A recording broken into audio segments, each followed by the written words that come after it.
Olá a todos, eu sou o professor e filósofo Fábio Goulart, da página filosofiahoje.com.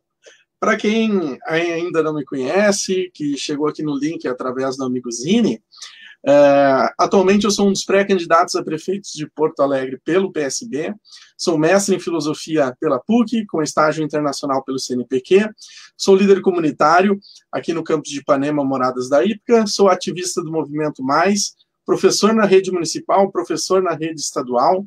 Eu fui supervisor do PIBID da URGS e atuei em diversos grupos de pesquisa e também em editoras aí de filosofia. Um salve especial para a editora FI, do amigo Lucas Margoni. Eu tenho aqui hoje comigo, né, para a gente bater um papo sobre saneamento em Porto Alegre, o camarada engenheiro Zine, que é especialista em saúde, engenheiro químico, doutorando pela URGS, também é membro do Movimento Mais, é um pré-candidato a vereador de Porto Alegre pelo PDT, é membro da direção executiva da juventude deste mesmo partido. Zine, seja muito bem-vindo. Obrigado pelo convite, Fábio. É uma honra poder estar aqui contigo, com os teus ouvintes que te acompanham há bastante tempo, para a gente poder trocar um pouco de ideias sobre saneamento em Porto Alegre. Olha aqui que beleza, ó. Já temos aqui online conosco a Nara, minha colega da rede municipal, está participando bastante das lives. Seja bem-vinda, Nara. Também o Fábio Fleck, né, meu grande camarada, fez aniversário ontem, e Opa. ele é o líder do Movimento Mais. O Fleck estava com aniversário ontem, o pessoal até mandou ali. E vamos começar aqui. Eu conheci o Zine no Movimento Mais, então muitas ideias. Uma das coisas que a gente vai falar aqui ao longo da live, né? O Zine é um cara, vamos dizer assim, que vem da academia, né? Só que não quis ficar com conhecimento universitário guardado para ele, né? Ele quer trazer isso para a comunidade. E mais especificamente a questão água e saneamento, que a gente vai falar aqui hoje. Zine, então, para a gente começar, uma pergunta que eu faço para todos os meus convidados aqui, uma pergunta para quebrar o gelo, né, para o pessoal, quem sabe, se aproximar um pouco mais aí da tua pessoa. A pergunta é bem simples: qual é o teu filme favorito e por que esse é teu filme favorito? Em filosofia a gente sempre tem que dizer o porquê, né? Se não diz o porquê, não é filosofia. Qual é o teu filme favorito e por quê? Se tu me perguntasse série, eu ia te dizer que seria a Merli, né? Mas como é filme, um filme que me marcou bastante, eu acho que me inspirou, é A Sociedade dos Poetas Mortos. Eu acho que ele é um filme que ele mostra a importância dos alunos pensarem por si mesmos, né? E é ali que tu tem, de fato, a liberdade. Eu até pensei em algumas frases que tem nesse filme, assim, que me marcaram bastante. Que você só conhece alguma coisa quando você tem que olhar de outra forma, né? Quando você pensa que conhece alguma coisa, você tem que olhar de outra forma. Quando a gente pensa a respeito de política, por exemplo, olhar por diferentes perspectivas, né? Às vezes a gente fica muito preso na nossa ideologia ou no nosso modo de pensar, e na democracia é importante a gente poder ter isso, de olhar de diferentes perspectivas do mesmo tema. E não importa o que dizem a você, palavras, ideias podem mudar o mundo, né? Para a gente poder ter um pouco de esperança, né? Nesses tempos sombrios. E na vida há tempo para se arriscar e tempo para ser cauteloso. E um homem sensato sabe qual é a altura certa para cada uma dessas coisas. Carpe diem também é uma mensagem que tem no filme da Sociedade dos Poetas Mortos. Não, eu vou dizer que é um ótimo filme, eu adoro ele, já assisti algumas vezes, e a última vez que eu assisti foi no Netflix, então eu creio que tem no Netflix, para quem é assinante, dar uma olhada, né? E, cara, cada vez que eu assisti me marcou algo diferente, assim. Até hoje, por exemplo, o Facebook me lembrou ali daquele período que já faz 4 anos da ocupação das escolas, né? E esse filme também fala um pouco do protagonismo juvenil, né? O protagonismo dos jovens.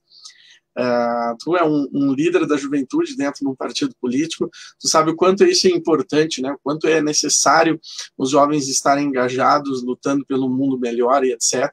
Senão, como a gente diz em filosofia, o status quo ele vai se reforçando até o momento que as mudanças ficam quase impossíveis, né? E o status quo, obviamente, ele privilegia uns, e no caso do nosso país, são muito poucos, né, enquanto a grande maioria é massacrada. Se não é o protagonismo juvenil, essa realidade nunca vai mudar, e esse filme traz isso, né, Sociedade dos Poetas Mortos, então, super recomendação, né, um filme bacana mesmo, é um filme que dá para assistir com toda a família, não vai ter.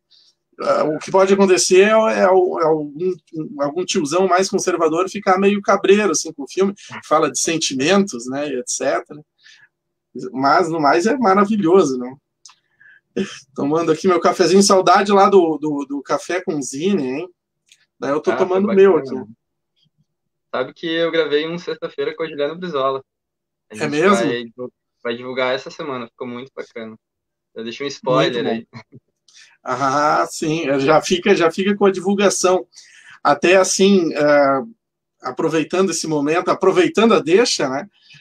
Quem ainda não curte as páginas Filosofia Hoje, que são as minhas páginas, curta então Filosofia Hoje aqui no Instagram, e quem não curte ainda Engenheiro Zine, curte também aqui no Instagram, no YouTube também, né, Zine? Eu também tenho YouTube também. Então aí aproveitem para conhecer nossas redes, tá? A segunda questão, Zine, é o seguinte, né? O meu amigo Elisandro, que inclusive eu sei vai fazer uma live contigo também na sexta, né? Ele costuma dizer, imperdível, com vários técnicos ali e tal, nessa questão de saneamento, vai ser uma baita live. E o que o Elisandro diz, assim? Ele diz que, infelizmente, as pessoas só se lembram da água quando ela falta, ou quando ela está suja. E também só se lembra do esgoto quando ele transborda, né? Eu queria saber se tu concorda com isso e o que se pode fazer para mudar essa realidade, para as pessoas prestarem mais atenção para a água, prestarem mais atenção para o esgoto, para o saneamento básico no geral da cidade. Eu penso que faz sentido, sim, Fábio, essa frase do Elisandro, e a causa disso eu penso que passa um pouco pela questão da educação ambiental. A perspectiva que se passa de educação ambiental é muito mais de sustentabilidade, de a gente não desperdiçar a água, enquanto ela é importante, tal, mas não fala na perspectiva de qualidade, não fala na perspectiva de esgoto, as consequências para a saúde, uma perspectiva de saúde, né? E quando a gente tem no senso comum a questão de água, por exemplo, se ela não tem gosto, não tem cheiro, não tem cor, então ela está potável. Mas isso não é verdade. Ela talvez possa ter alguma alteração nas propriedades organolépticas e não implicar em nenhum risco para a saúde. Assim como pode ser que ela esteja sem gosto, sem cheiro, sem cor, e pode ter riscos para a saúde. E aí é uma questão da dificuldade que a gente tem de analisar, porque as análises da água elas são caras, né, Fábio? E também muito dinâmico. Por isso a importância de a gente pensar em proteger os mananciais, em preservar, em evitar que se polua. E também tem a questão de vaso sanitário dentro do banheiro de cada um de nós. A gente pensa que depois que dá a descarga, que está tudo resolvido. E aí eu faço a provocação para todo mundo, tá? Cada um que está nos assistindo, se vocês têm ideia se o esgoto de vocês é tratado ou não.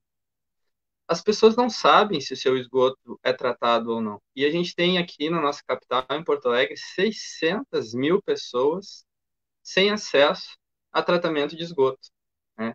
E a gente só vê evidências dos impactos disso quando a gente está andando com a janela aberta do ônibus na Ipiranga, ou dos carros, ou quando está andando de bike pela ciclovia da Ipiranga, ou tomando um chimarrão no pôr do sol do gasômetro, e vem aquele cheiro do esgoto bruto que é lançado no dilúvio, que é lançado no Lago Guaíba, né? Não, pois é, até eu me lembrei de uma situação, já faz um bom tempo. Eu estava lá na faculdade, eu já morava aqui na Zona Sul, então acho que deve ter sido por 2010. E aí eu saí da PUC, peguei o T4, estava um dia de muita chuva, e tinha um ponto de alagamento na perimetral, né? E aí era aquele ônibus com o piso rebaixado, né? Os ônibus Millennium ali dos anos 2000, né? E obviamente aquele ônibus tão baixo, quando ele entrou no ponto de alagamento, né? Entrou toda aquela água. E o motorista, isso já era umas 11 horas da noite, ele simplesmente disse assim, não, tinha pouca gente, né? Subam em cima dos bancos aí que eu vou passar. A gente subiu em cima dos bancos, ele passou, só que daí quando desceu, né, a água era esgoto puro, e aqueles ônibus, a janela não tinha como abrir, não sei se se lembra, as janelas eram todas fechadas, né, não tinha uma ventarola, nada que abrisse naqueles ônibus. E aí ficou um cheiro de esgoto, assim, ó, tenebroso. Por quê? Porque o alagamento ele é o esgoto que começa a ser jogado para fora, né? Muitas vezes, por exemplo, o ponto de alagamento nem sequer é onde a chuva caiu mais forte. Eu vou dar um exemplo, a rua onde eu moro. A rua onde eu moro, ela tem uma baixada assim perto do arroio. Foi mal projetado e ela baixa assim. Então, quando começa a chover, na Restinga, que é mais alto do que aqui da Ípica, né? E chove muito lá na Restinga, a água vem pelos esgotos e quando chega nesse ponto que tem um erro de projeto na rua, coloca tudo para fora. E daí não é só a água da chuva, né? É o próprio esgoto. Porque aí eu não sei bem o termo, se tu puderes ajudar, eu sei que é a questão do esgoto coacal e pluvial, né? Tem essa... Isso, Tu conseguiria dar uma explicaçãozinha para nós? Porque eu, particularmente, não sei o que é coacal, o que é pluvial. A gente tem a questão da água da chuva, quando ela passa e percorre o solo, por exemplo, ela pode ter diferentes contaminações. Um dos principais riscos de saúde, que eu acho que a principal perspectiva que a gente tem é de saúde das pessoas, né? Imagina essa situação que tu nos descreve, de estar dentro de um ônibus e de repente vir esgoto e vocês terem que subir em cima dos bancos. Olha que absurdo, né? A que ponto que a gente chega em relação ao saneamento básico. Quando se olha, Fábio, para os dados do Plano Municipal de Saneamento Básico em Porto Alegre, tem uma parte de epidemiológica, de vigilância em saúde, onde tiveram 74 óbitos por leptospirose aqui em Porto Alegre. A leptospirose, ela é uma doença que ela é transmitida pela urina dos ratos. Então, quando a gente não tem, por exemplo, a disposição adequada dos resíduos sólidos urbanos, do lixo, os ratos acabam se alimentando desse lixo e fazem urina no solo. Quando chove e essa água que escorre pelo solo é o que a gente chama de o pluvial, né? Não é o esgoto, ele está tendo contato com a água do solo e pode ter muitas coisas ali poluindo, entre elas a urina do rato. E aí, quando dá enchente nas casas, no ônibus, e a pessoa tem contato com aquela água, ela pode estar adquirindo leptospirose. E aí é uma das principais, escancarar o quanto a gente tem deficiência nessa área aqui em Porto Alegre, são esses 74 óbitos por leptospirose. Sem contar que são os dados que a gente tem notificação. E aí eu faço questionamento no contexto de 1,5 milhão de pessoas. Será que todos os casos foram diagnosticados, notificados? Esse número é um número real ou pode ser uma subnotificação também, né, Fábio? Não, pois é. E aí tu traz, então, né, o pluvial, carrega tudo que é tipo de sujeira e quando alaga, traz para dentro de um ônibus, para dentro do automóvel, para os pés das pessoas, para dentro da casa das pessoas. E eu vou te dizer assim, o quanto é indigno, né? O sentimento que tu fica quando tu tem que entrar ou sair de casa, passando por dentro do esgoto. E são muitos os bairros de Porto Alegre que as pessoas vivem isso. E alguns pontos são extremamente conhecidos, né, que há anos e anos que está ali, só que talvez a gestão pública não se preocupa tanto assim, porque são obras caras, obras que ficam por baixo da terra, obras que o povo só vai se lembrar no momento que alagar mesmo, não vai estar sempre vendo, como, por exemplo, fazer uma obra que salte aos olhos, né? Então, que nem tu falou ali anteriormente, uma questão de cultura, uma questão de educação, uma questão que está muito além para mudar. E isso que tu fala da saúde, tu traz o caso da leptospirose, né? Saneamento e saúde, mas obviamente que agora, o que a gente pensa quando fala tudo isso aí, né? O Covid, tá? Então, assim, ó, a gente sabe que para evitar o Covid, a gente tem que ficar em casa, a gente tem que manter a higiene, né? E tudo mais. Mas, por exemplo, aqui onde eu moro, mais uma vez, pegando um caso aqui na Ípica, né? Bem dizer, está faltando água todo dia.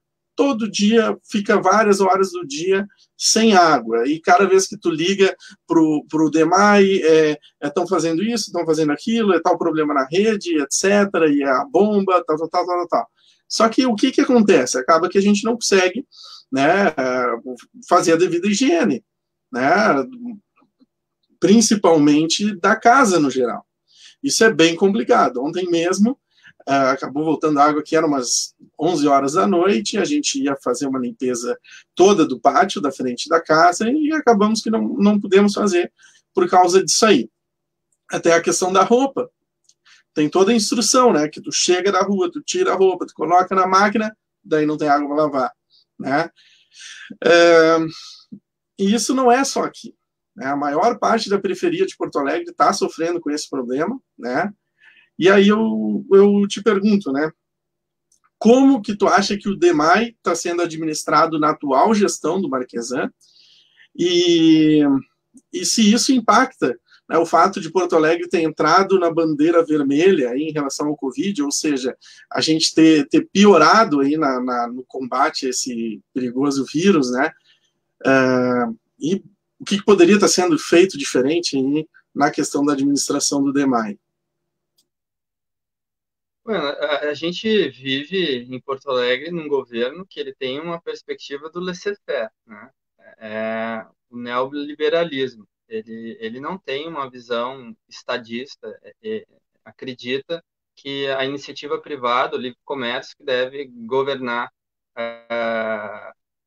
entre outras coisas, a questão de saneamento. Então, caminha passos largos nas rédeas do governo Marquesan, todo o método para poder gerar a base para a privatização, que é o quê?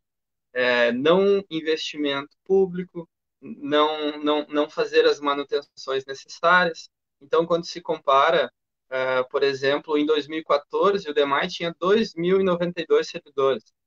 Em 2019, ele reduziu para 1.787.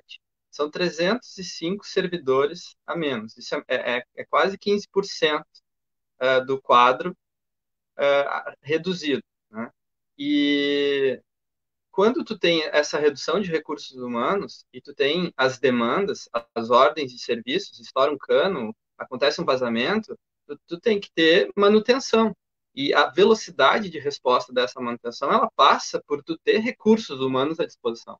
Então, o fato de o DEMAI não ter reposto esses quadros de recursos humanos faz com que demore para atender as ordens de serviço.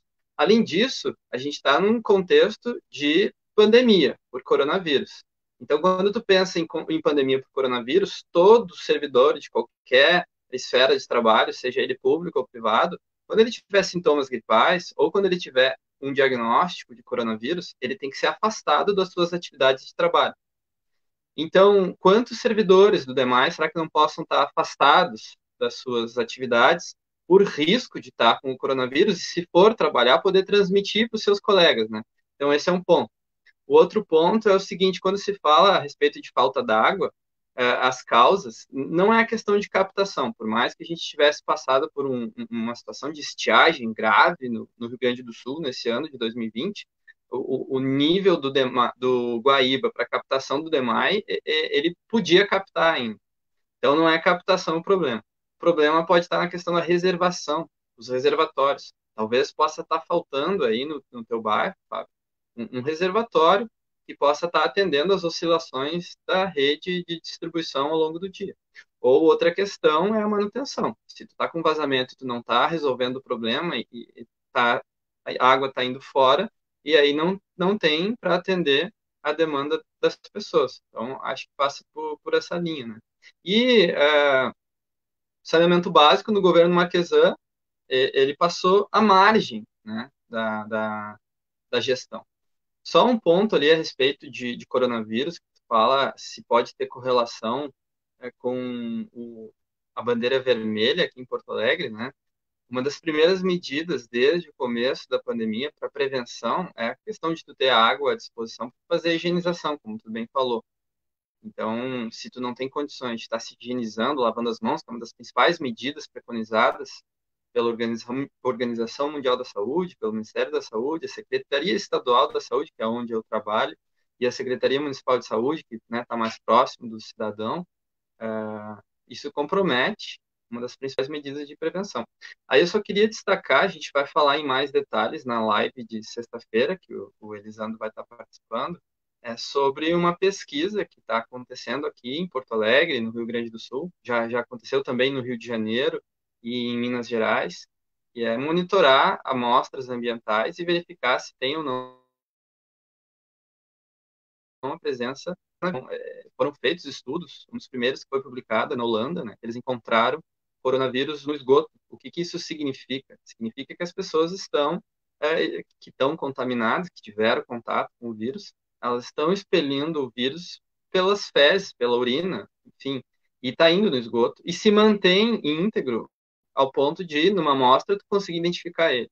Só que, Fábio, fica o questionamento. A gente sabe que a via de transmissão do vírus é respiratória, por isso que todo mundo está usando máscara quando anda nos ambientes públicos.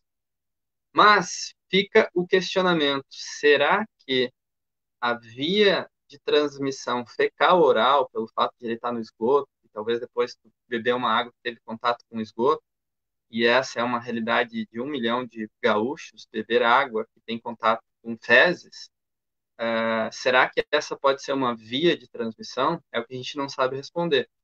Não tiveram estudos científicos para comprovar isso. E aí eu estou de férias, né, da secretaria, e a princípio já é para emendar com a licença para concorrer, porque a gente se torna inelegível numa eventual candidatura, se for aprovado na convenção, se não sai 3 meses antes da data de eleição. Então, a princípio, eu não retornaria antes das eleições para a secretaria. Mas um dos últimos projetos que eu estava tocando era justamente essa pesquisa de coronavírus ambiental. E para poder responder se essa hipótese da transmissão fecal-oral ela existe, então a gente precisava encontrar a amostra em uma matriz ambiental. A gente monitorou há mais de 20 anos, Fábio, tem um monitoramento aqui em Porto Alegre para ver se tem o vibrião da cólera.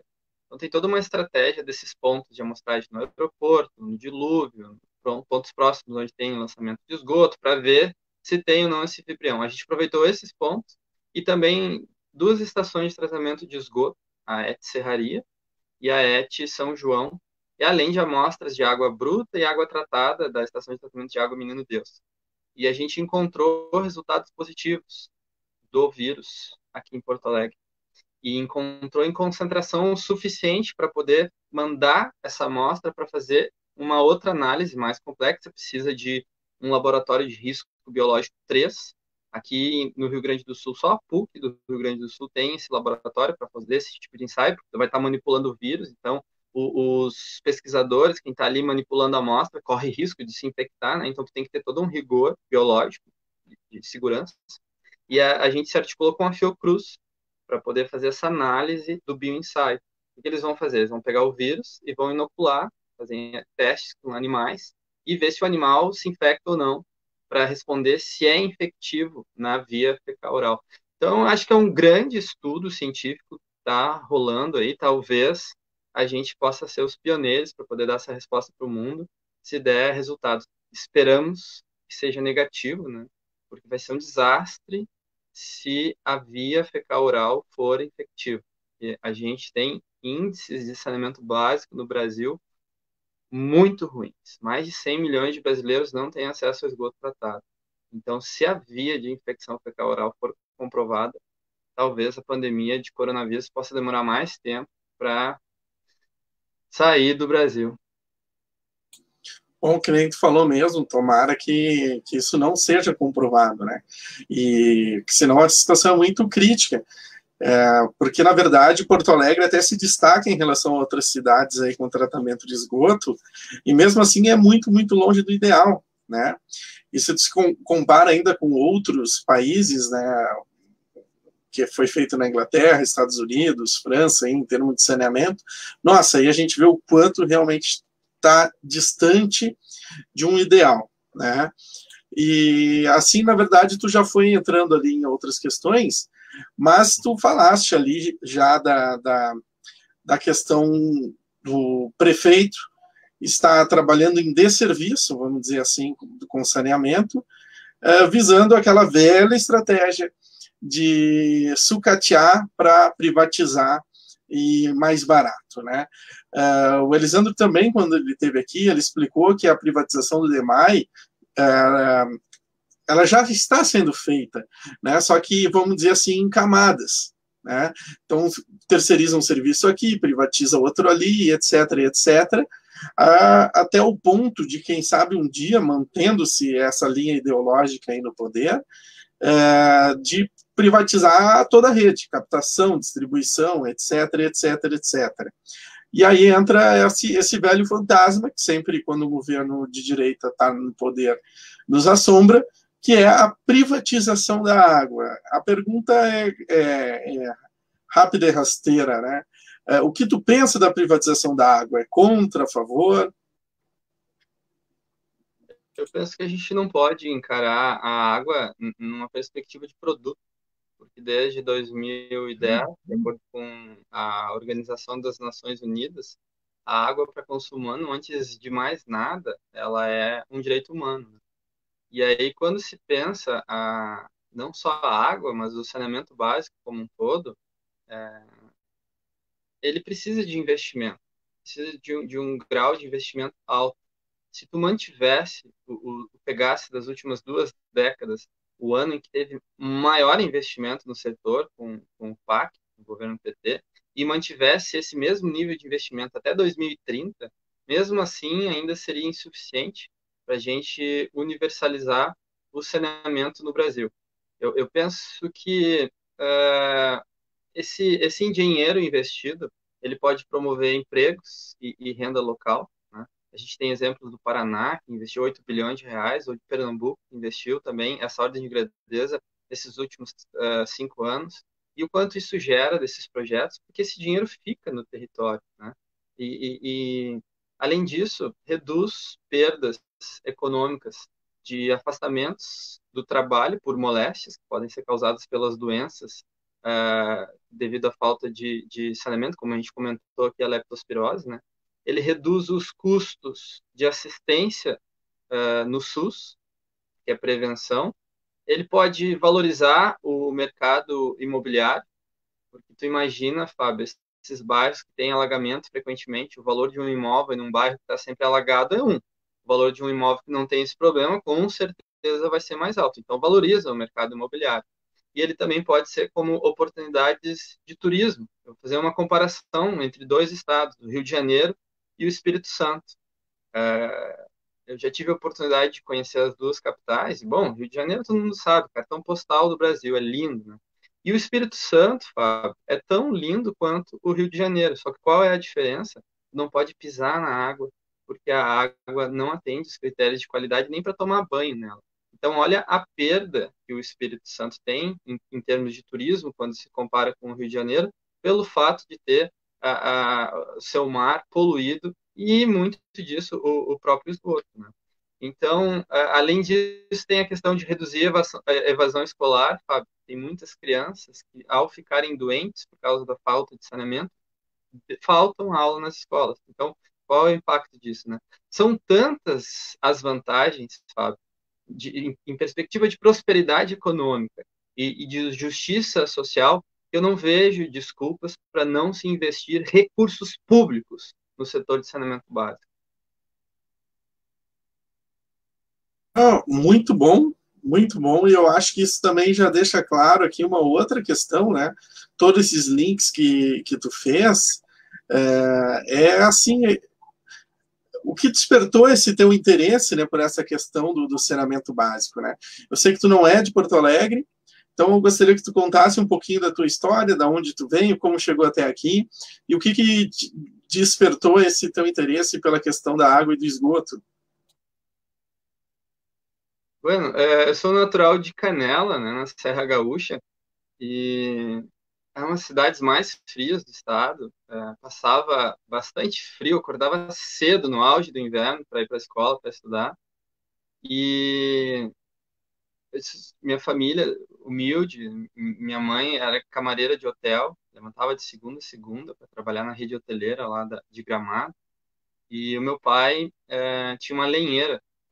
É uma das profissões assim mais duras, né? É de lenhador, ir no mar, pegar lenha para depois poder fazer fogo nos fogão a lenha de casa. Então, foi uma dificuldade tremenda para poder estudar, mas eu sempre gostei muito de estudar. E quando eu estava na oitava série, eu recebi um colega que era filho de um gerente da Caixa. E aí ele trouxe a informação de que existiam universidades federais, até então eu não sabia. Na verdade, eu fiquei sabendo só que tinha uma universidade federal que ficava em Santa Maria e tinha uma prova que podia fazer no primeiro, segundo e terceiro ano, era o PEIS, e, e aí tu não precisava pagar. E, nossa, aquilo me deu uma esperança, assim, porque se eu tivesse que pagar uma universidade, eu não ia poder estudar, talvez.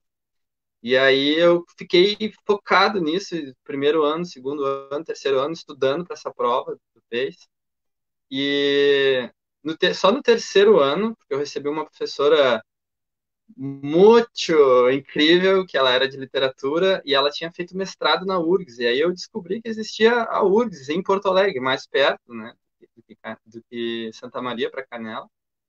E aí, enfim, foquei em estudar. Meu sonho era estudar, né? E acabei sendo aprovado no vestibular de Santa Maria, de Porto Alegre, e também fiz na FURG, em Rio Grande, porque eu tinha muito medo de não conseguir, né? E é muito disputado, apesar de não ser tão disputado assim, a média era muito alta, né? E eu, na verdade, Fábio, meu sonho era ser professor. Eu não sabia se de matemática, física ou química. Até que um colega também, que tinha vindo da capital, ele diz, por que que tu não faz, então, engenharia química, que vai ver as três, né?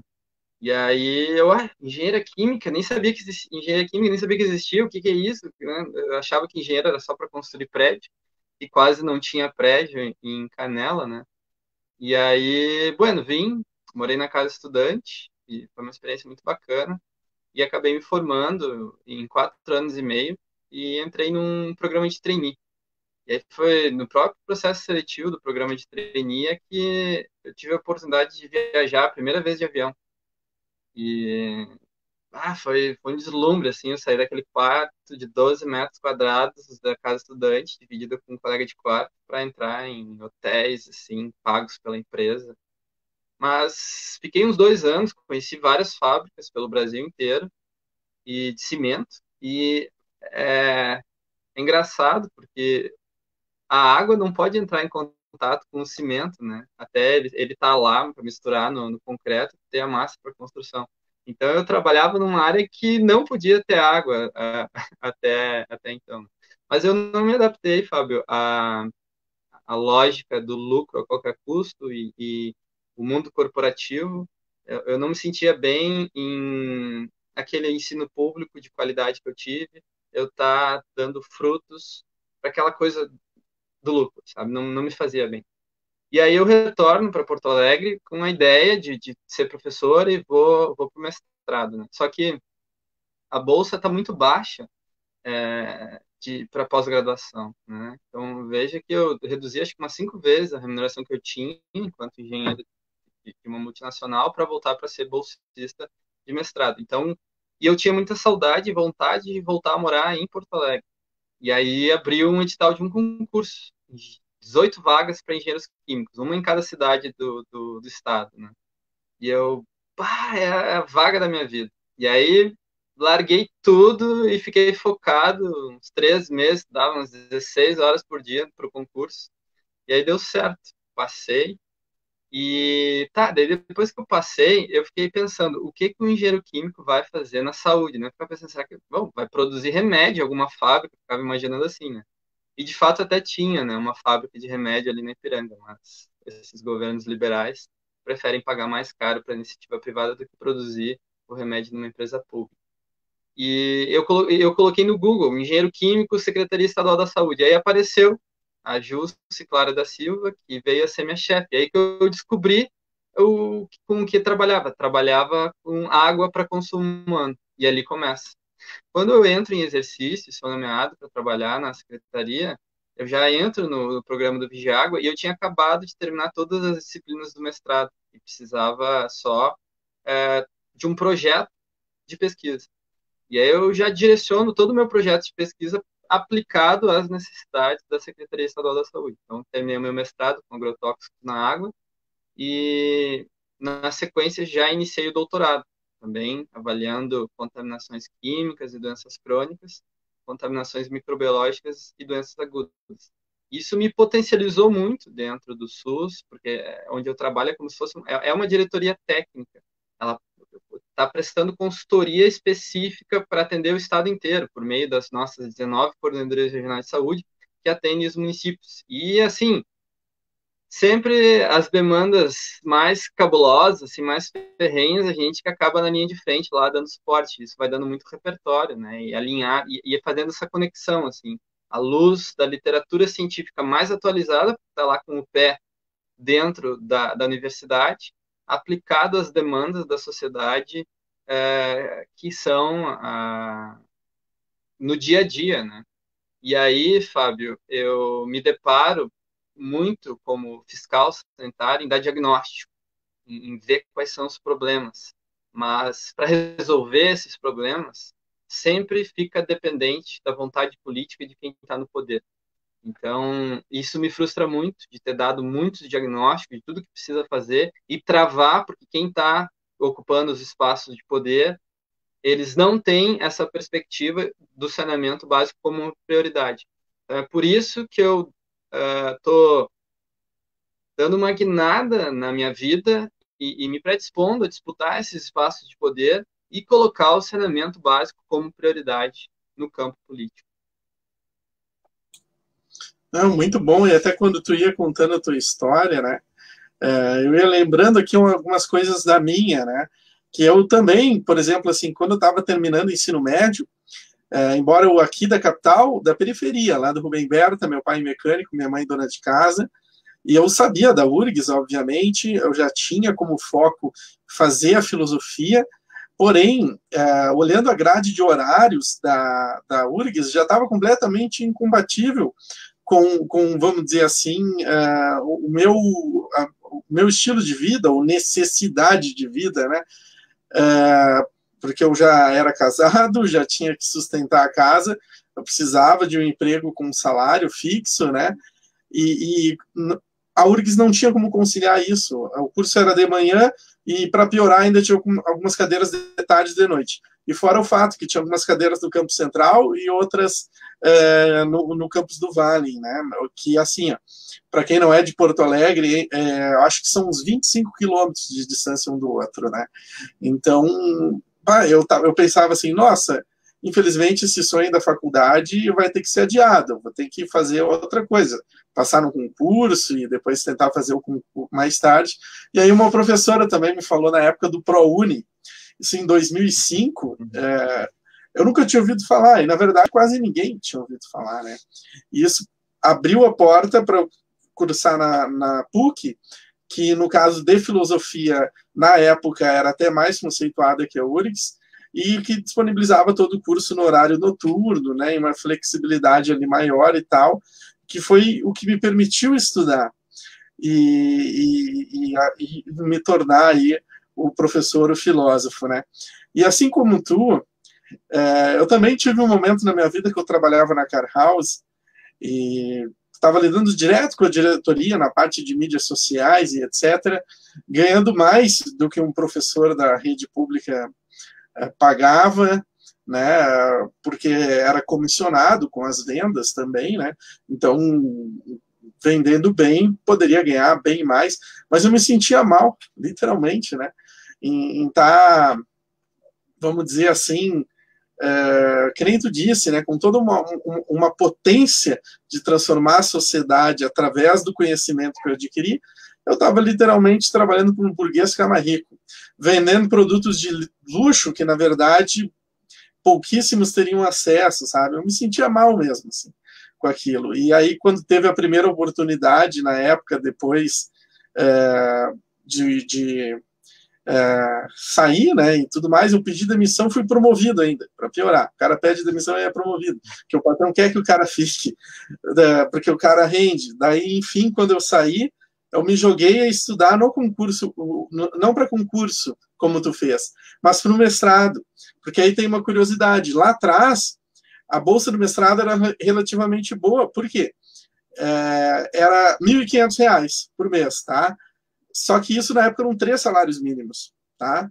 E um professor na época ganhava em torno de 700 e poucos reais no estado. Isso era que ano? Eu acho que isso aí é ali por 2010, tá?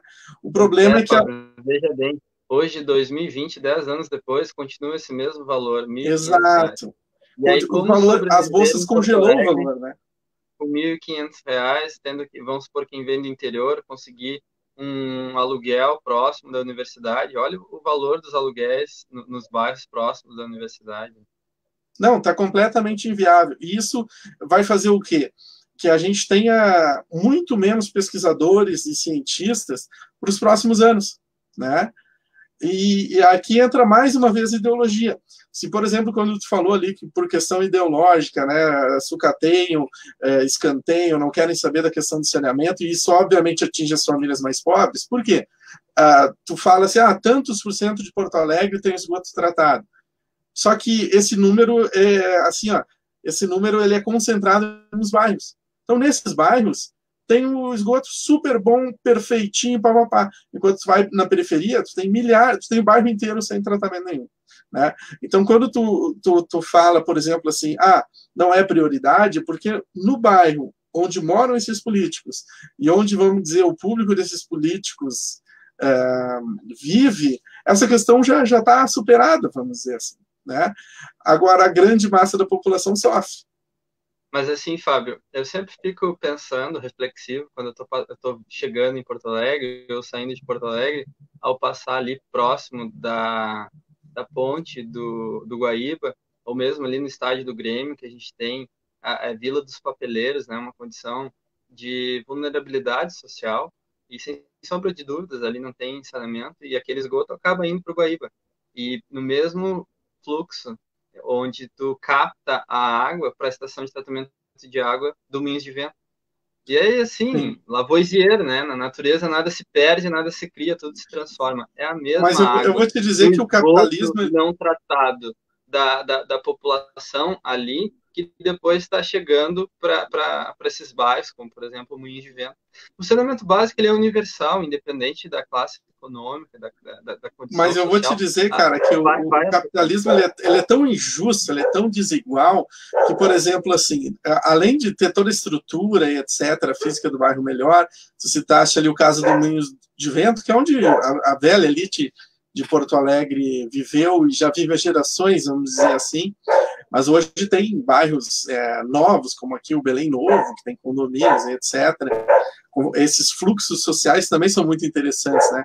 Por exemplo, a IPA, que onde eu falei 10 anos atrás, era mato, e agora talvez a gente já tenha em torno de 25 mil pessoas, porque vão se fazendo os fluxos migratórios aí dentro da cidade a partir da ação da especulação imobiliária, né?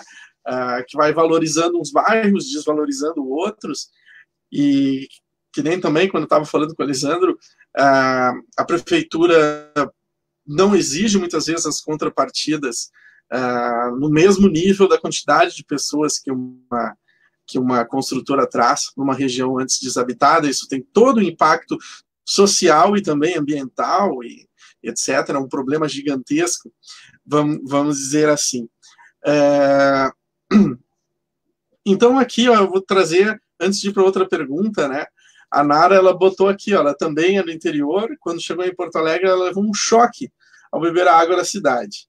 Nasceu em Livramento, onde tem início o aquífero Guarani, cresceu em Caciqui, a sexta melhor água do Brasil, estudou na Universidade de Santa Maria e tomou água amarela de barragem. A água de Porto Alegre pode ser potável, ela tem um gosto horrível, né? Segundo a Nara. Eu vou dizer que assim, ó, eu já estou tão acostumado, né?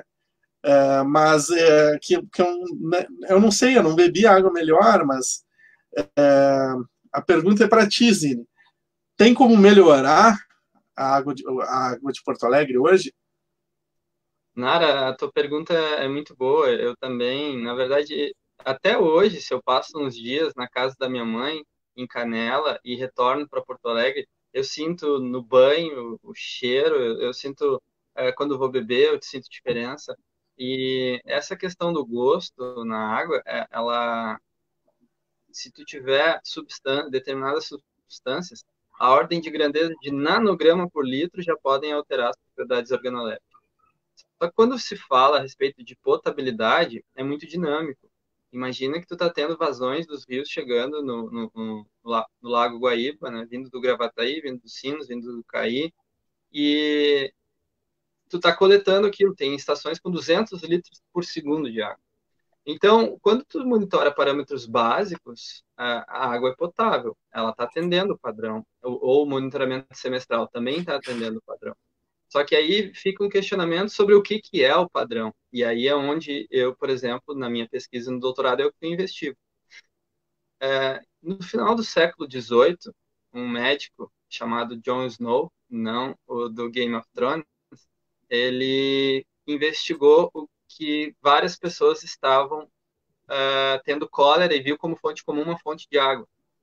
E eram epidemias que aconteciam em várias cidades naquela época, e era atrelado à água. A partir daquilo, eles começam a fazer a desinfecção da água e eliminam esses grandes surtos que aconteciam nas grandes aglomerações populacionais.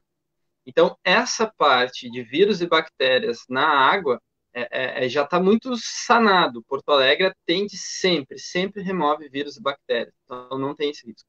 Agora, onde está o gargalo?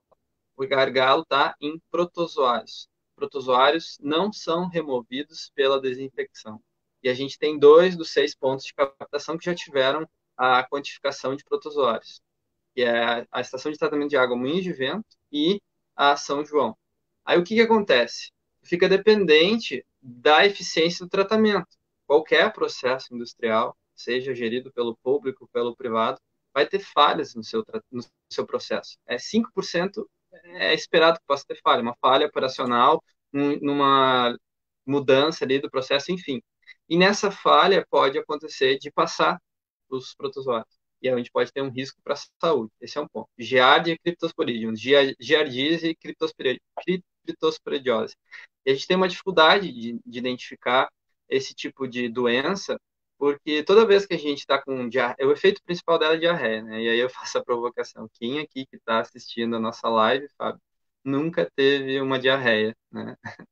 E, inclusive, eu mesmo, em 5 anos dentro do SUS, olha só que ironia do destino, né? O meu único afastamento por saúde foi por ter uma diarreia aguda, grave, ao ponto de não poder trabalhar. Fui no médico, e aí o médico só pegou e tratou os meus sintomas. Ele não pediu um exame para identificar qual era o agente etiológico. Ele me deu remédio e tratou. Assim acontece com vários outros. Geralmente, quando a gente tem uma diarreia, a gente pensa que foi que eu comi, mas nunca que foi que eu bebi. Então, não procuram a causa, não veem que é a água, né? E, então, esse é um ponto, a fragilidade de dar o diagnóstico para ver o que é e para poder estar pensando o que causou, isso é uma das fragilidades.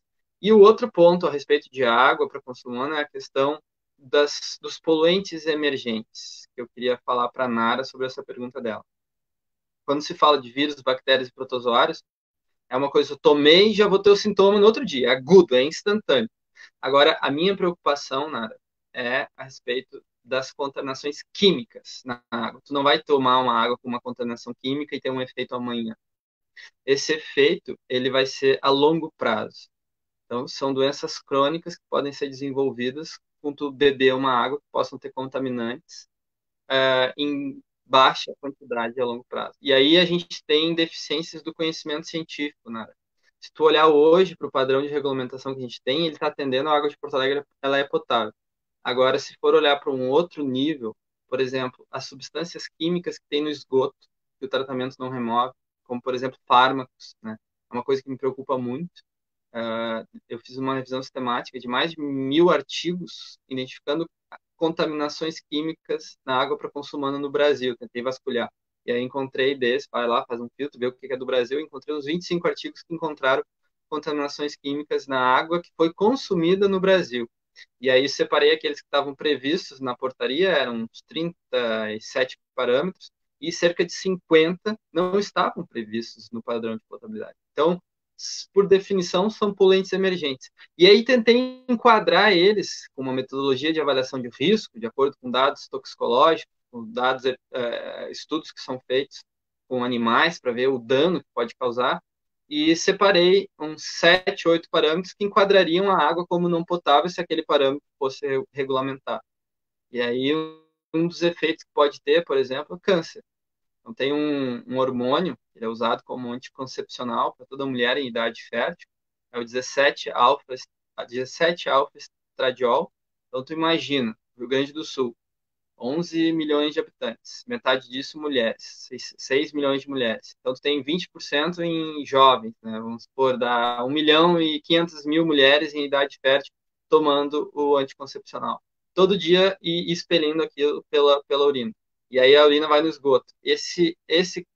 Essa substância, o tratamento convencional ele não remove. Então, vai acumulando e vai indo. E essa é uma preocupação que eu tenho. Mas assim, Nara, para te tranquilizar, eu bebo a água da torneira e sem filtro. Né? Mas eu fico com uma preocupação a respeito dos riscos, mas não é uma coisa assim que a gente tem que ficar noiado para, não vou beber água. E mesmo que tu compre uma água mineral, não é segurança de que essa água vai ser mais potável do que a água que vem da torneira. Isso eu não acredito. Até porque, assim, tu vai ter exposição à água pelo banho. Tu vai ter exposição pelos poros da pele, tu vai ter exposição porque a água aquece, daí pode ter substâncias orgânicas voláteis que tu respira, né? Então tu pode ter exposição pela via dérmica, pela via oral. O caminho, Nara, é a gente olhar para o saneamento básico e tentar batalhar para que a gente trate o esgoto, a gente universalize o tratamento de esgoto, a gente evite que tenha fontes de contaminação nos mananciais. É por aí o caminho. Me alonguei, desculpa, mas eu me empolgo com essa. É quase a minha tese aqui Não, no mas resumo. assim que é bom. Assim que é bom, que daí a live ela vai fluindo, vai ficando o contato direto com o público, né? Essas as vantagens, vamos dizer, da live. Eu até me lembrei ali que eu estava fazendo a digressão, agora que tu falou da água mineral, né? Que geralmente, por exemplo, quem mora nesses bairros o que tem a estrutura melhor ali por causa da desigualdade do capitalismo e tal, são pessoas que só bebem a água mineral, a água engarrafada, né, que compra e paga, né, nem sequer usa água da Claro, eu torneira. já peguei laudos de água mineral com agrotóxico. Eu já peguei laudos, empresas que não divulgavam os resultados reais da qualidade da água mineral, porque é vigilância sanitária, né, em investigações que tiveram por aí. Não é atestado. E outra coisa, alguém toma banho com água mineral? Né? Olha, tem gente tão excêntrica, no Moinhos de Vento, eu não desconfiaria de nada, mas deixa quieto. Agora, passando aí para a próxima questão, que lida mais com nossos sonhos, né? Pelo menos com os meus sonhos, né? Que eu ouvia meu pai falando que vinha aqui em Ipanema e tomava banho no final de semana e etc. O meu avô ainda me conta histórias mais ousadas, né? Ia de carroça e tomava banho no centro mesmo, perto do gasômetro. E eu, na verdade, que nem tu falou, né? Um dia de sol, tu vai àquela orla que agora está cada vez mais bonita, né? A obra que salta aos olhos, né? E daí já sobe aquele cheiro, aquele fedor, e a água bem dizer um esgoto ali, né? Então, assim, e se a gente pensar, por exemplo, o Tamisa, viu? Tamisa, em Londres, durante a Revolução Industrial, aquilo chegou a virar um lodo ácido, e eles conseguiram despoluir. O Sena, em Paris, também, vários rios aí, vamos dizer, nos países que levaram a sério a questão do saneamento, conseguiram despoluir. Será será que a gente pode sonhar em um dia ter o Guaíba despoluído? Quem sabe tomar um banho aqui em Ipanema, ou ainda mais ousadamente, né, na orla do Guaíba, lá no gasômetro? Eu já tomei um dia, mas lá no Lami, bem longe. Eu penso que eu também tenho esse sonho, Fábio, em dar um dia sair do expediente, um dia quente de Porto Alegre, poder tomar um banho em qualquer ponto ali do dilúvio, ou mesmo da orla que está sendo revitalizada, né? Uma das coisas que mais me assusta, Fábio, é quando eu vejo, por exemplo, uma criança brincando e pisando e na beira daquela água ali do Lago Guaíba, da orla, no contexto atual, em que tem uma série de contaminantes, né? Risco que aquela criança pode estar tendo disposição com aquela água.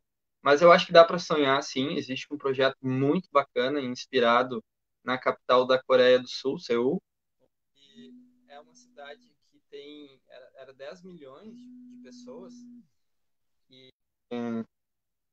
mas eles tinham um canal, que nem o dilúvio, e atravessava a cidade lá também. E esse canal, por demanda de mobilidade urbana, eles foram construindo, tipo assim, uma rodovia em cima da outra. E o canal ficou, que era, né, aberto, ficou quase submerso em relação àquelas obras. E pela umidade do ar, eles tinham um problema de engenharia frequente, que era aquelas estruturas correrem risco de desabar e pessoas morrerem, enfim. E aí e era muito gasto para poder fazer aquelas manutenções. E aí teve um prefeito que fez um projeto revolucionário, pegou e uma mega de uma obra em 2 anos, eles tiraram todas essas rodovias que tinham, limparam, despoluíram, e aquele canal que era esgoto bruto acabou virando um parque em linha reta que atravessa a cidade, espaço público, as pessoas convivem, vão lá, tomam banho, tomam água, tipo, usa também como mobilidade urbana, que é uma das possibilidades, e existe um projeto para o dilúvio inspirado nesse projeto Seul. Ele foi construído assim a mãos da URGS, da PUC, e seladas pelo governo Fortunati da época, e só que esse projeto ficou na gaveta. Eu acho que a gente precisaria talvez resgatar ele e pensar em captar recursos para poder investir nele, porque assim os ganhos para a cidade, Fábio, eles são muito maiores, assim, todos aqueles campos que eu comentei, né? De olha o quanto valoriza uma obra da Orla, olha o quanto poderia valorizar Porto Alegre se tivesse um canal que atravessa toda a cidade, que pudesse talvez usar como espaço público, como mobilidade urbana, porque não, né? Tu tem um transporte que pudesse cruzar ali, mais uma alternativa. Afinal de contas, quem já passou por ali sabe o quanto é triste tu ter ali, sei lá, o D43, por exemplo, que cruza toda a Ipiranga no canal, 3, 4, 5 ônibus, todos lotados, e as pessoas subindo ali pela deficiência que a gente tem de mobilidade urbana, né? E ali, assim, Fábio, se conecta com tudo, se conecta com a saúde, se conecta com o turismo, se conecta com o desenvolvimento urbano, com o progresso, com a valorização imobiliária, com a redução de perdas do trabalho pelos acometimentos que pode ter, né? Porque tu imagina, Fábio, tu quer ter um hábito saudável de vida, de deixar de, sei lá, tomar Coca-Cola, tá ali numa dieta e tá fazendo exercício físico na beira do dilúvio, e aí tu tá respirando coisas que podem ter poluentes e que vão te causar mal à saúde. Então, tem essa perspectiva também de saúde, né? Não adianta a gente ter uma ciclovia, ter uma cidade super bacana e tu tá ali respirando coisas que sabe-se lá o que pode te causar na saúde no futuro. Não, pois é um bem coletivo, diríamos assim. É um ganho na qualidade de vida da cidade. E isso a política brasileira não está muito acostumada a discutir, né? Geralmente se pensa na qualidade de vida individual, e aí se faz essas segregações e se gera essa desigualdade que a gente comentou, e assim por diante. Tu citaste ali o D43, também muito peguei esse ônibus o tempo que trabalhava no centro e vinha estudar na PUC ali, né? E esse ônibus, para quem não é de Porto Alegre e não conhece, é a linha universitária, né? Ele sai do centro e passa justamente, vamos dizer dizer assim, pelas duas maiores universidades ali, a PUC e a URGS. E falando nisso, então, a gente entra aqui na pergunta que é sobre isso, né? Eu também sou um acadêmico, fui pesquisador bolsista por 8 anos, depois disso segui participando de grupos de pesquisa, e por isso mesmo eu sei o quanto as universidades podem colaborar para melhorar a gestão pública. Até fazendo um adendo aqui, vamos dizer assim, ó, se na política essa visão individualista, assim, vamos dizer, é a regra, né? Dentro da academia, não, né? A ideia de discutir o bem coletivo, a saúde coletiva, etc., na universidade, ela flui muito melhor do que nos meios políticos, onde tem disputas de interesse ideológica muito mais exacerbadas na política, no caso, né? Então, o que eu quero te perguntar é o seguinte, essa união, ou essa parceria entre as universidades e a política, entre a ciência e a política, porque o que a gente está indo na contramão disso no Brasil. A gente está vendo um governo que é contra a ciência, que prefere dar atenção a qualquer um que fale algo místico, mágico, e não aos dados, os índices, os números, as estatísticas, os estudos realizados, né? Então, o que eu quero te perguntar é o seguinte, o que tu pensa, vamos dizer assim, dessa integração entre a universidade e a política, né? E o que a gente pode fazer para, vamos dizer, aproximar as universidades da política e a política das universidades? Eu penso, Fábio, que a gente teve um efeito muito deletério da criminalização da política. Talvez uma das estratégias utilizadas por quem ocupava os espaços de poder, a moda Cambridge Analytics, não sei se todo mundo assistiu, é um documentário que tem na Netflix, que fala do que foi usado de estratégia como banco de dados. Era uma empresa da Inglaterra que influenciou as eleições dos Estados Unidos, e era a questão de ter olhado para estados estratégicos e ter direcionado conteúdo para aqueles estados, e isso influenciou a eleição, por exemplo, de Trump.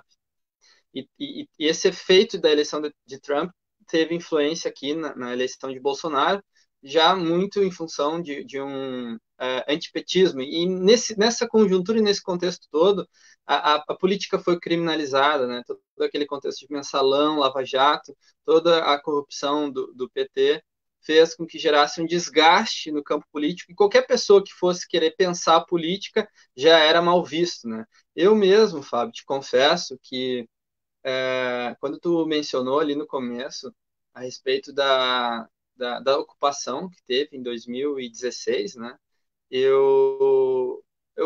Ali eu estava me despertando para o mundo da política, muito por ter entrado no serviço público, e tudo que acontecia na política acabava afetando o meu dia a dia. Para ter uma ideia, assim, eu era bastante alienado na política, não acompanhava, não sabia, não conhecia. E agora que eu estou mais mergulhado, para vocês terem uma ideia, minha própria mãe me perguntou assim, o que é esquerda, o que é direita? Então, só para ter uma ideia de que de berço eu não tenho noção nenhuma de política. E começo, né, me inteirar assim por conta, por querer ler, por buscar e tal. E eu sou filiado há mais de 4 anos no PDT, e eu tinha vergonha no começo de dizer que eu era filiado. Nossa, ele denegriu a carreira dele por ter se filiado à política partidária. E eu imagino que talvez tenha muitos outros jovens que talvez possam ter interesse, e por esse efeito da criminalização da política gera um afastamento. E eu não tenho dúvidas, Fábio, de que o meio acadêmico universitário sofreu com esse efeito da criminalização da política em relação ao afastamento. E assim, eu estudei um curso duro das exatas, que por natureza já não tem essa coisa do debate, do diálogo, como é, por exemplo, um de filosofia, um curso mais de humanas, e não tinha espaço, pouco espaço, né? E eu acho que, assim, nesses tempos de obscurantismo que a gente vive, se tivesse uma participação mais ativa do meio acadêmico em relação à política, talvez a gente não teria chegado no estágio que chegamos. A gente precisa de inovação na coisa pública. E a inovação passa pela ciência, passa pela academia, passa pelas novidades que têm sido formuladas nos grupos de pesquisa espalhados pelo mundo e que as nossas universidades públicas, principalmente, circulam e transitam e produzem com a qualidade do nível de muitas universidades internacionais. O Brasil tem pesquisa de ponta acontecendo nos grupos de pesquisa aqui das nossas universidades, né? A URGS, a UFSM, a FURG, a UFPEL. Olha a UFPEL, as respostas que está dando à pandemia com investigação do coronavírus, né? E então, Fábio, eu acho que a gente precisa muito de ciência e também que a ciência possa estar mergulhando no campo político, né? Que não entrem lá nesses espaços para dar um relato só como conhecedores de uma grande área para que os outros tomem a decisão. Eu acho que eles têm que estar disputando espaço de poder e para estar lá também nos tomadores de decisão e não só como uma opinião com profundidade, né? Eu acho que tem que estar participando ativamente da política, porque se tivesse mais cientistas na política, a gente não estaria com essa falta de investimento, que por mais que tenha hoje à frente do Ministério um cara que foi até para a Lua, eu acho que ele está orbitando esse governo e não fez nada pela ciência brasileira. Não, com certeza, com certeza. Assina embaixo aí tudo que tu disse. Essa integração é mais necessária e tu citaste bem. Eu até faço o gancho, né? Como que tu tinha dito na fala anterior, o Cambridge Analytica, para colocar essa agenda em prática e levar figuras como Trump e Bolsonaro ao poder, eles lidavam diretamente com determinadas população que precisavam no discurso mítico, semiótico e até, em certa medida, ocultista. Né? Então, o que eles tinham que fazer? Além de ser um discurso anti-PT, anti-esquerda, um discurso anti-ciência também. O Adrian Weintraub, que ainda bem perdeu o cargo agora, mas fez muito estrago no MEC, ele tentou o tempo todo desprestigiar a ciência, né? E associar a produção acadêmica com produção de maconha. Por quê? Porque quando fala com determinado setor da população que nunca, nem sequer teve contato algum com a produção científica, essas distorções da realidade são possíveis, né? Então, literalmente, eles, para elegerem aqueles que eles queriam que fossem eleitos para beneficiá-los de alguma maneira possível, eles precisavam da mentira, da forma mais descarada nas fake news. E só que a mentira em todos os níveis possíveis aqui. E a academia, a ciência, a universidade, a filosofia, elas buscam, como Sócrates já dizia, essencialmente a verdade. Né? Então, por isso que atiraram, que martelaram e que, vamos dizer assim, acuaram os cientistas, os pensadores em relação à política. E eu não sei quanto a ti, mas eu ainda sinto, né? Quando falo com meus colegas acadêmicos, quando tento entrar nessa discussão da política, da eleição e etc., que ainda há uma certa criminalização, né?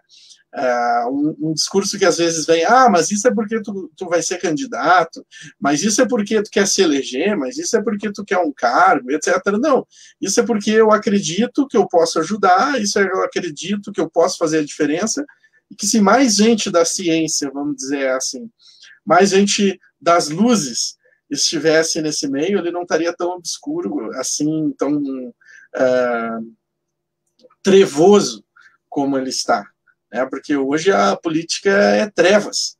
Né? E aqui no Brasil, talvez a gente viva algum dos piores exemplos disso no mundo.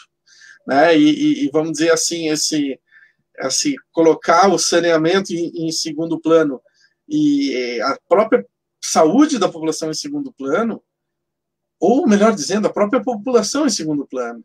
Qual é a principal característica desses governos que estão aí? Em primeiro lugar, a economia. Tá?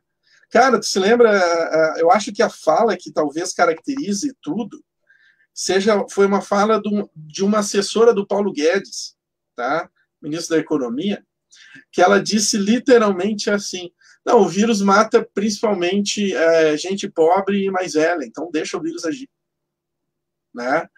Mas assim, quando tu for ler qualquer livro do liberalismo, Fábio, eles de fato colocam o capital à frente das vidas. Eles priorizam as vidas que têm mais capital, porque é a lógica deles. Isso me preocupa muito, Fábio, porque quem está ocupando os espaços de poder hoje, a nível de Porto Alegre, a nível de Rio Grande do Sul e a nível federal, são pessoas que têm essa corrente de pensamento do liberalismo. E a gente pode estar chegando em situações em que, ao faltar leitos de UTI, como Porto Alegre agora voltou para a bandeira vermelha, em que tu chegue nessa instância de tomar decisão sobre quem vai viver, quem vai morrer. E aí, nesse contexto aí, com esses governos liberais, qual é a decisão que eles vão tomar em relação a quem morre e a quem vive, né? E também quando tu olha para os números, o número de leitos de privados versus o número de leitos públicos, né? Sendo que os privados correspondem a 15% da população e os públicos correspondem a 85% da população, né? E em relação ao Weintraub, além de tudo isso, ainda colocam ele lá no Banco Mundial para ganhar um monte de dinheiro, né? Entra nos Estados Unidos, ainda com os Estados Unidos, que o Bolsonaro tanto lambeu e tanto se subordinou, ele bloqueou a entrada de qualquer brasileiro lá, né? Em função da pandemia. E aí tem exceção que ministro de Estado pode entrar. Então, ele já tendo feito o pronunciamento que se desligaria do ministério, entra nos Estados Unidos, usando do Diário Oficial como ministro, e aí, horas depois, sai uma edição extra exonerando ele. Então, olha que falcatruagem que eles fazem. Eu quero de verdade que o banco, que os outros países que fazem parte dessa comissão, que não aceitem esse cara por tudo que ele fez publicamente à frente de uma das pastas mais importantes para o Brasil, que é a educação, a pasta do futuro, que não aceitem ele lá. Não tem como, com tudo que ele fez, ou com tudo que ele não fez nesse mais de um ano à frente da pasta, ainda saia com esse prêmio de ganhar um monte de dinheiro e morando lá nos Estados Unidos, né? Não, vamos botar os pingos nos is e vamos usar a palavra que essa gente que aí está no poder tanto odeia, mas que é o que eles são, corruptos, né? Corrupção. Isso do Diário Oficial, corrupção. E, aliás, o Diário Oficial ele está sendo usado a fins ideológicos desde que esse governo chegou, e com diversos atos corruptos. Né? Tu se lembra a própria questão aquela do Sérgio Moro também, que foi colocado uma assinatura e ele não assinou, e etc. Então, assim, é uma série de situações que a pessoa ela tem que ser depravada ideologicamente para achar que isso está certo, ou que esses caras que estão no poder ainda carregam alguma áurea de honestidade. Olha o caso Queiroz agora, sabe? Então, assim, ó, quanto mais se tira a sujeira debaixo do carpete, mais se descobre coisas, né? Então, a gente precisa, vamos dizer, pela política partidária, e aí entramos aí na outra questão, pensar alternativas, pensar projetos, mas é claro, né, o que as pessoas votam são em pessoas. Eu sou um que acho que seria muito bom se a gente votasse em projetos, mas não, a gente tem que votar em pessoas, porque tu falaste ali do ambiente da discussão que tu não teve, vamos dizer assim, na universidade, na faculdade de engenharia. Na filosofia, sim, é um ambiente privilegiado aí na discussão. E a gente discute tanto que às vezes saía da aula com a sensação de, não, mas a gente podia ter discutido muito mais, né? Então, realmente, é uma cultura ali às vezes diálogo, quando quer se construir junto, às vezes debate, quando as ideias realmente não fecham de maneira nenhuma, mas é um ambiente, vamos dizer assim, muito propício a estar discutindo questões de todas as ordens e gêneros, né? E na filosofia, a gente aprende logo que entra na faculdade que a gente não discute pessoas, a gente discute ideias. Você lembra? Voltamos lá no filme que tu falou, lá na questão 1, né, da Sociedade de Poetas Mortos. E isso, meus professores da faculdade, aqui poderia citar vários, mas em especial o Sérgio Sardi, que eu mantenho um contato muito próximo com ele, talvez ele esteja assistindo aqui.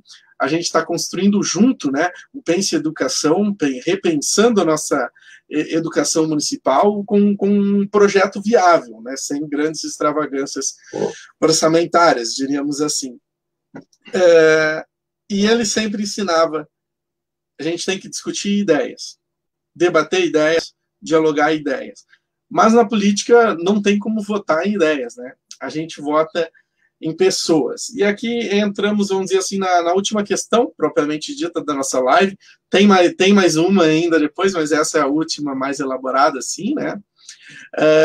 Que, assim como na live que eu fiz lá no teu canal, e tu me perguntaste sobre a união do PDT com o PSB, para a eleição municipal aqui de Porto Alegre, que é uma possibilidade, ela ainda não está definida, né?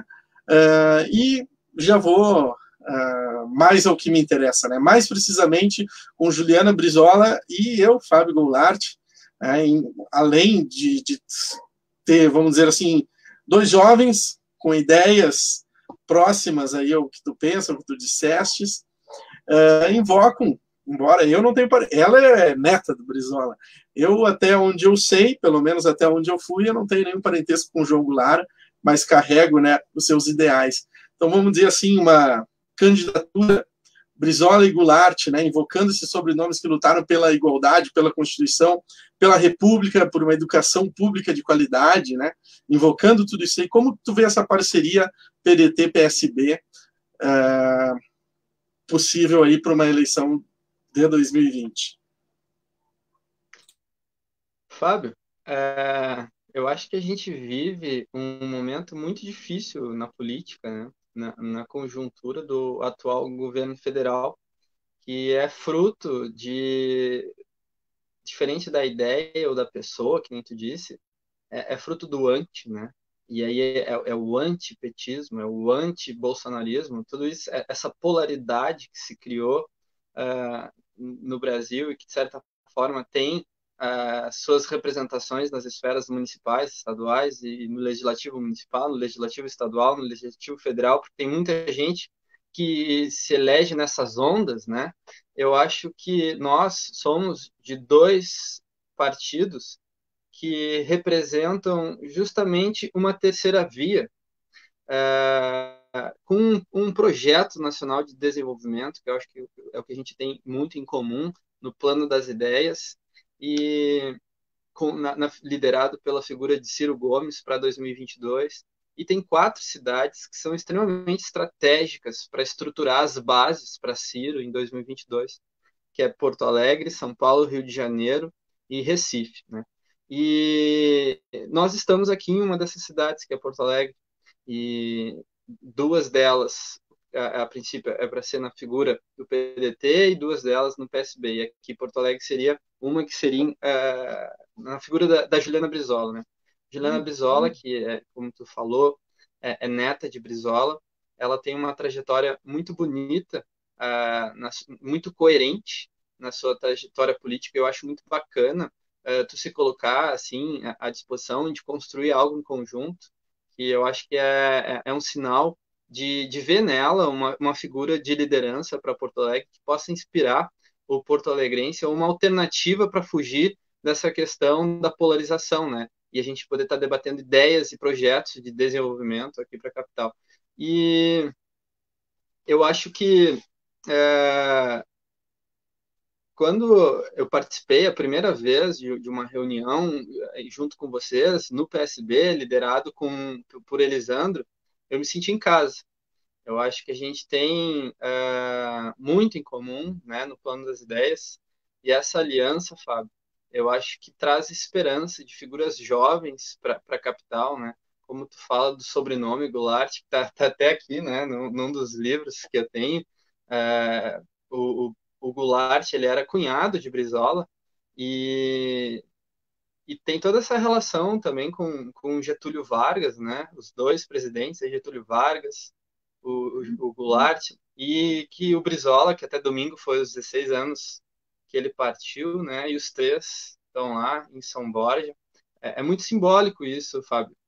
E eu acho que é muito bacana a gente poder ter essa esperança para a nossa capital gaúcha. Então, fico muito feliz com essa tua disposição, assim, de estar representando dentro do PSB e nessa aliança com o PDT. Que a gente possa unir as nossas militâncias e estar junto nessa caminhada nesse 2020 e estar junto também em 2022, porque não é só agora, a gente vai ter muito desafio pela frente, né, para estar de certa forma, na linha de frente aí, em relação a esses tempos difíceis de obscurantismo, né?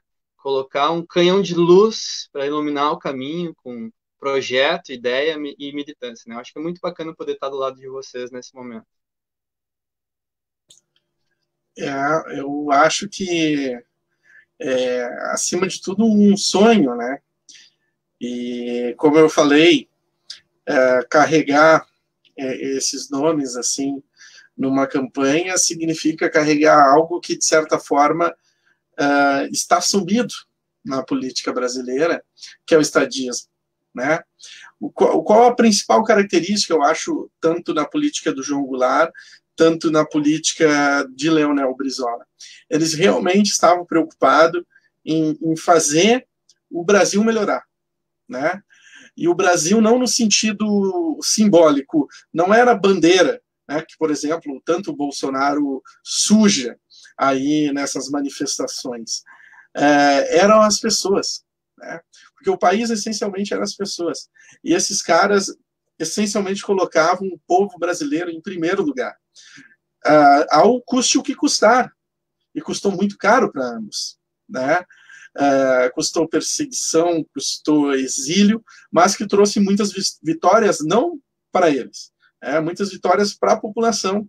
O Leonel Brizola, por exemplo, se tu vê o que foi o CIEPS, cara, aquilo foi um tapa na cara do status quo brasileiro e trouxe uma mudança na ordem social tão profunda que os governos que vieram depois fizeram questão de desmanchar, né? E que, obviamente, que nem quando a gente falou lá no teu canal, né? Tem uma das coisas que eu acredito como mais básica aí para as coisas começarem a mudar, é as crianças ficarem 8 horas na escola e não 4, né? E isso, aliás, a gente já tinha falado desde lá daquele primeiro café, é uma ideia que a gente carrega junto e que, sério, assim, eu acredito que não pela questão Ciro Gomes, não pela a questão de realmente os dois partidos são próximos e etc. É por acreditar que a gente pode fazer a diferença, a gente pode ouvir a população de uma maneira diferente, né, uma gestão realmente participativa, usando os meios digitais, que a gente possa evoluir as ferramentas de democracia participativa que a gente tem aqui em Porto Alegre, para que a gente realmente coloque as pessoas em primeiro lugar, e aí, por exemplo, questões que são distantes demais do centro, como o saneamento lá na Ponta Grossa, elas possam se tornar evidentes através desse contato direto com a população e serem, enfim, solucionadas, né? E não ficarem, vamos dizer assim, escanteadas e gerando um sentimento até de tristeza quando a gente pensa na nossa cidade, no nosso bairro, né? Então, assim, para usar um jargão bem clichê, né?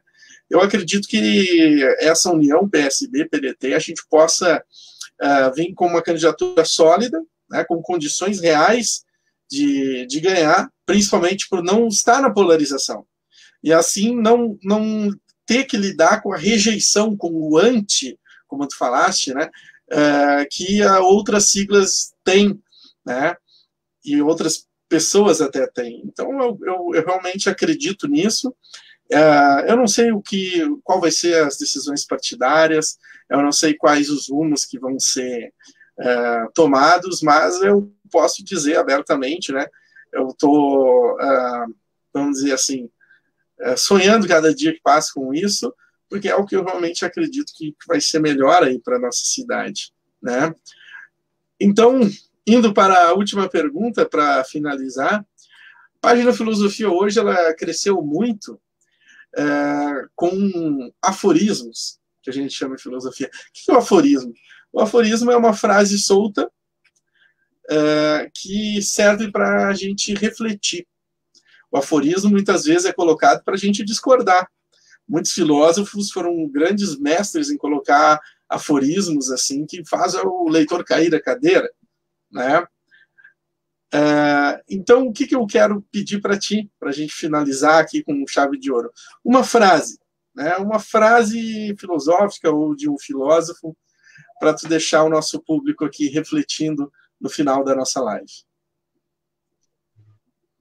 Eu pensei sobre o que eu poderia compartilhar com quem te prestigia da tua página de filosofia, que eu acho que é bem bacana, bem importante a gente poder valorizar as ciências humanas para que a gente possa tornar as relações interpessoais melhores, né? Esse governo faz o contrário, né, Fábio? Eu acho bem bacana essa comunicação que tu faz com o público, te conecta com várias pessoas e consegue trazer a filosofia para mais próximo dos lares por meio dessas estratégias digitais. Queria te parabenizar por esse trabalho brilhante que tu faz e poder universalizar a filosofia, né?